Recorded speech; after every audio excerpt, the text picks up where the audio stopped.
जयतु भारतम जयतु सुरक्षितम। नमस्कार दोस्तों, स्वागत है आप सभी का आपके अपने YouTube चैनल देववाणी संस्कृत संस्थान रोहतक में। आशा करते हैं आप सभी कुशल मंगल होंगे। तो हम जो है सांख्य कारिका के 2 भाग कर चुके हैं। अब हमें 7 कारिका हमारी हो चुकी हैं, ठीक है ना। क्योंकि दुख कितने प्रकार के हैं, फिर प्रमाण कितने, प्रमाण 3 प्रकार के हैं, अनुमान प्रमाण 3 प्रकार का है, प्रमाण दृष्ट अनुमान और आप्त वचन है, और इसके पश्चात प्रकृति या पुरुष के अनुपलब्धि के 8 हेतु हैं, वो भी हम कर चुके हैं। अब इसके बाद हमारी जो कारिका है अगली वो आती है कि भाई जो प्रकृति है वो स्वरूप भी है और विरूप भी है, ठीक है ना। अब देखो, शोक सम्यात तद अनुपलब्धान अनुपलब्धि अभावात कार्य तद उपलब्धे महद आदि तच्च कार्यम प्रकृति स्वरूपम विरूपम च, यानी कि शोक सम्यात। अब देखो, प्रकृति जो है वो सूक्ष्मता के कारण, यानी बिल्कुल बारीकी, सूक्ष्मता क्या है, जैसे कि दही में जीवाणु, प्रकृति सूक्ष्मता के कारण जो है वो अनुपलब्ध है, न अभावात, ना कि अभाव के कारण। प्रकृति सूक्ष्मता के कारण अनुपलब्ध है, हमें दिखाई नहीं दे रही। इसका मतलब ये नहीं है कि उसका अभाव है, यानी कि वो विद्यमान है ही नहीं। इसके पश्चात सूक्ष्मता के कारण प्रकृति उपलब्ध नहीं है, यानी कि उसकी अनुपलब्धि का कारण सूक्ष्मता हो सकता है, ना कि हम ये कहेंगे कि वो विद्यमान है ही नहीं। कार्य तद उपलब्धि, उसकी उपलब्धि कहाँ प्राप्त होती है, उसके तद कार्यम, उसके कार्य में। और प्रकृति का कार्य क्या है, प्रकृति का कार्य है महत आदि, यानी कि महद, अहंकार और 5 तन्मात्राएं। यानी प्रकृति का कार्य कौन सा है, प्रकृति का कार्य है महद, अहंकार और 5 तन्मात्राएं। ये क्या है, प्रकृति के कार्य हैं। तो यानी कि प्रकृति के इन कार्यों में तद उपलब्धि, यानी कि प्रकृति की उपलब्धि होती है। महद आदि तच्च कार्यम प्रकृति स्वरूपम विरूपम च, यानी प्रकृति स्वरूप भी है। स्वरूप कैसे है कि वो कार्यों में विद्यमान है, ठीक है, इसलिए प्रकृति स्वरूप भी, यानी रूप के साथ कैसे है कि भाई उसके ये कार्य है। कार्य में हमें स्पष्ट समझ आ रहा है कि प्रकृति विद्यमान है। विरूपम से, और प्रकृति विरूप भी है कि भाई ठीक है, कार्य में प्रकृति दिखाई दे रही है लेकिन प्रकृति दिखाई तो नहीं दे रही ना, तो वो विरूप भी है, यानी कि वो दिखाई भी नहीं देती और वो दिखाई भी देती है। अब देखो, हमारी जो अगली कारिका है वो क्या है, असद करणात उपादान गृहणात सर्व संभव अभावात शक्तस्य शक्य करणात कारण भावाच्च शत कार्यम, यानी कि असद करणात।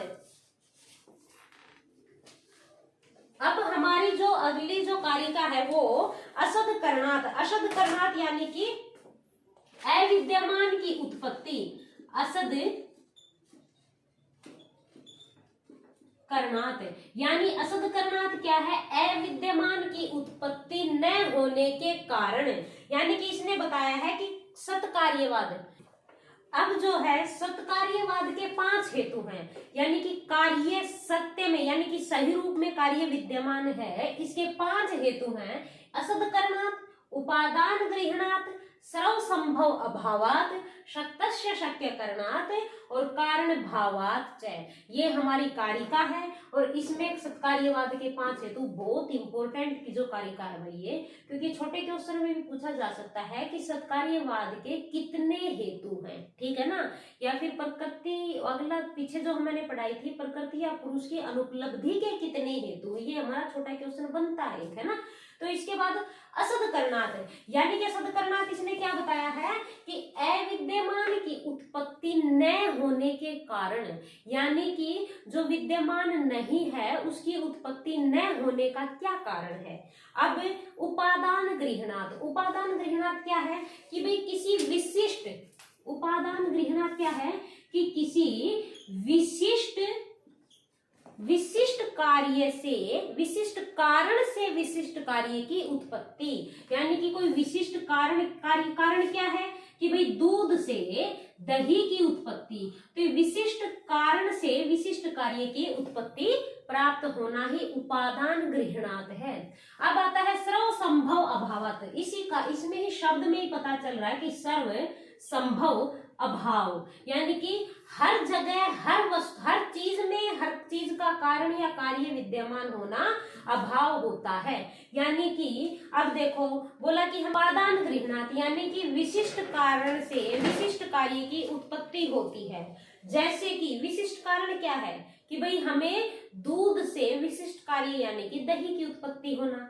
अब आता है सर्व संभव अभावात कि भाई हर जगह हर चीज की प्राप्ति नहीं होती।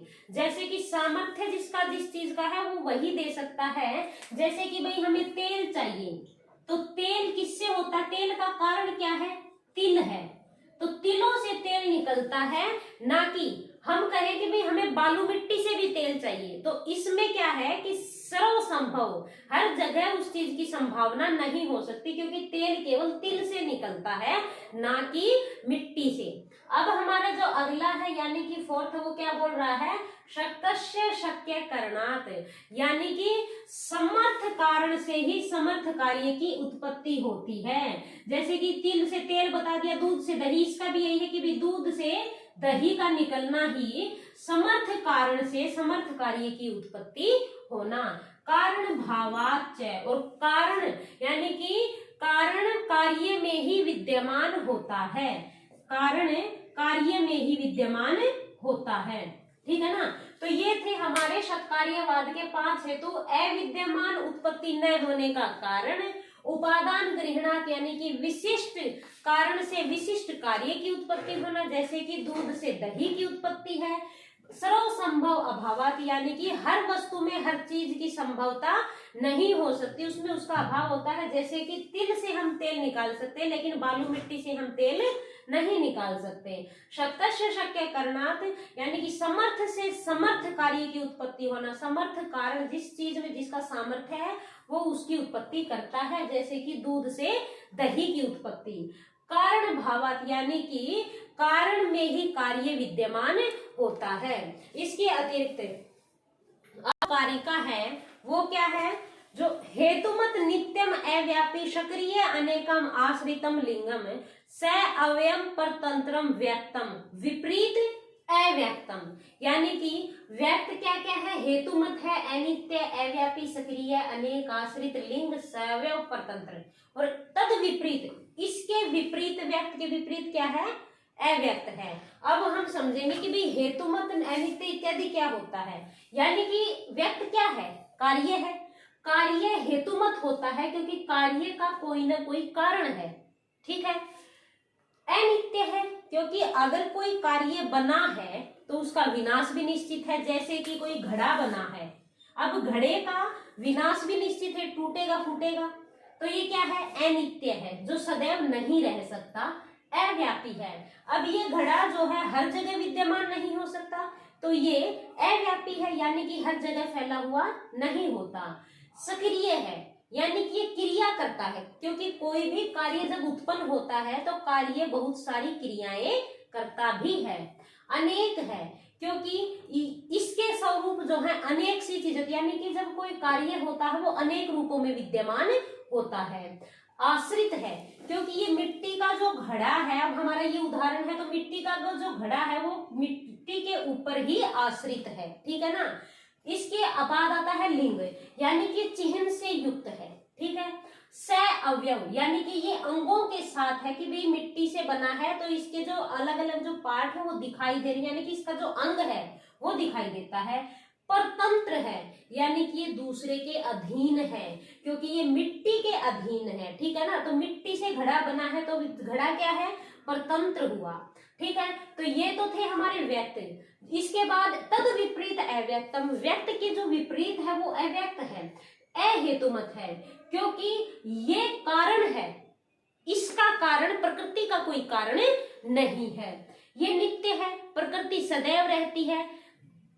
कार्य क्या है? समाप्त हो जाएगा, एक टाइम के बाद विनाश हो जाएगा, लेकिन प्रकृति क्या है? सदैव विद्यमान है। व्यापी है, हर जगह विद्यमान हो सकती है, हर देश में। निष्क्रिय है यानी कि उसके बाद उसका कोई कार्य नहीं है, ठीक है। एक है, अनाश्रित है क्योंकि ये दूसरे के ऊपर आश्रित नहीं है, क्योंकि स्वयं जो है दूसरे का कारण है। अलिंग है यानी कि इसका कोई चिन्ह दिखाई नहीं देता। निरअवयव यानी अंगों से रहित है। स्वतंत्र है, यानी कि ये हर जगह स्वतंत्र रहती है, ये किसी के अधीन नहीं है। ये हमारी कारिका है भाई, जो व्यक्त और अव्यक्त में जो है अंतर बताती है। इसके बाद जो हमारी नेक्स्ट कारिका है वो देखिए, त्रिगुणम अविवेकी विषय सामान्यम अचेतनम परशोधर्मी व्यक्तम तथा प्रधानम तद विपरीत तथा च पुमान। अब जो पुरुष है और प्रकृति में और पुरुष, अब देखो प्रकृति और पुरुष यानी कि व्यक्त और अव्यक्त, कार्य और कारण से विपरीत क्या है, पुरुष है। इनमें भी कुछ है समानताएं लेकिन कुछ समानताएं भी हैं। अब हमारी कारिका जो है वो क्या कह रही है कि व्यक्त और अव्यक्त क्या है, त्रिगुण है। यानी कि त्रिगुण क्या है, त्रिगुण है सत्व, रजस और तमस। सत्व, रजस और तमस यानी कि प्रकृति और उसके कार्य में तीनों गुण विद्यमान हैं, क्योंकि प्रकृति में तीनों गुण विद्यमान होते हैं, सत्व, रजस और तमस है। उसके पश्चात अविवेकी, लेकिन प्रकृति के पास क्या नहीं है, ज्ञान नहीं है, तो ये ज्ञान से रहित है, ज्ञान रहित है। अविवेकी, विवेक क्या होता है, ज्ञान होता है, बुद्धि होती है, लेकिन प्रकृति के पास ज्ञान नहीं है। विषय है, यानी कि यह विषय यानी कि पुरुष के भोगने योग्य, यानी कि ये भोगने योग्य विषय है। किसके भोगने योग्य विषय है, पुरुष के भोगने योग्य विषय है, ठीक है ना। यानी कि पुरुष इसका क्या है, भोगता है, तो ये क्या हुआ, एक विषय हुआ जिसका कि ये भोग करने वाला है। सामान्य है, प्रकृति सामान्य क्यों है, क्योंकि पुरुष के द्वारा प्रकृति और विकृति यानी कि व्यक्त और अव्यक्त दोनों ही पुरुष के द्वारा सामान्य समझे जाते हैं, क्योंकि पुरुष जो है स्वयं को जो है असामान्य समझता है। अभी उसके विपरीत जो है प्रकृति और जो व्यक्त है उसको क्या समझता है, वो सामान्य समझता, साधारण समझता है।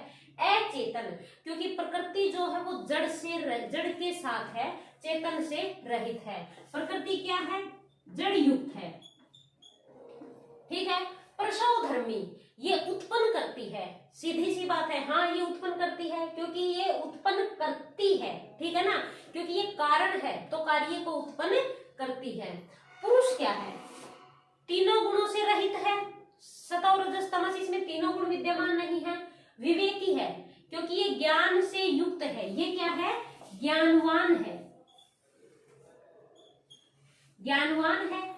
अविषय है, यानी कि इसको भोग करने वाला कोई नहीं है, अपितु ये जो है प्रकृति का भोग करता है, क्योंकि प्रकृति की जितनी सारी चीजें हैं उसका भोग कौन करता है, पुरुष करता है, लेकिन पुरुष का कोई भी भोग नहीं करता। असामान्य है, क्योंकि ये स्वयं को साधारण नहीं मानता, ये असामान्य है। चेतन से युक्त है, क्योंकि प्रकृति जड़ है, ये ज्ञानवान है, ये चेतन क्योंकि क्रियाशील है, ये क्रिया करता है। अप्रसवधर्मी है, ये किसी भी कार्य की उत्पत्ति नहीं करता, यानी कि ये उत्पन्न आगे जो है कार्य को नहीं बढ़ाता, अपितु प्रकृति और व्यक्त जो है वो कार्य को आगे बढ़ाते हैं। ये जो थी हमारी कारिका थी, इसमें क्या था, त्रिगुणम विवेकी, त्रिगुणम अविवेकी विषय है, सामान्यम अचेतनम प्रसवधर्मी व्यक्तम तथा प्रधान। व्यक्त और प्रधान, प्रधान यानी कि अव्यक्त, प्रधान यानी कि प्रकृति। प्रधान का प्रयोग किसके लिए किया गया है, प्रधान क्या है, प्रकृति। व्यक्त और प्रकृति क्या है, प्रधान क्या है, ये सारी चीजें उसमें विद्यमान है, लेकिन तद विपरीत तथा च पुमान है, और उससे विपरीत क्या है, मनुष्य, पुरुष है, ठीक है ना। मनुष्य नहीं, पुरुष है, ठीक है। पुरुष जो कि निर्गुण है, विवेकी है, अविषय, असामान्य, चेतन और अप्रसवधर्मी है, क्योंकि ये व्यक्त और प्रधान से, प्रकृति से विपरीत है। तो दोस्तों आज के लिए इतना ही। अगर चीज समझ में ना आए, अगर विषय समझ में ना आए, तो आप हमसे ऑफलाइन भी कांटेक्ट कर सकते हैं, जो कि अपना जो कांटेक्ट नंबर है 8950898952। आप इस कांटेक्ट नंबर पर संपर्क कर सकते हैं। अगर इसके अतिरिक्त जिस भी स्टूडेंट को भी नेट के लिए तैयारी करनी है, तो वो भी अपना ऑफलाइन बैच शुरू हो चुका है, आप वहां भी हमसे मिल सकते हैं। आज के लिए इतना ही। जय तु भारतम, जय तु संस्कृतम, धन्यवाद।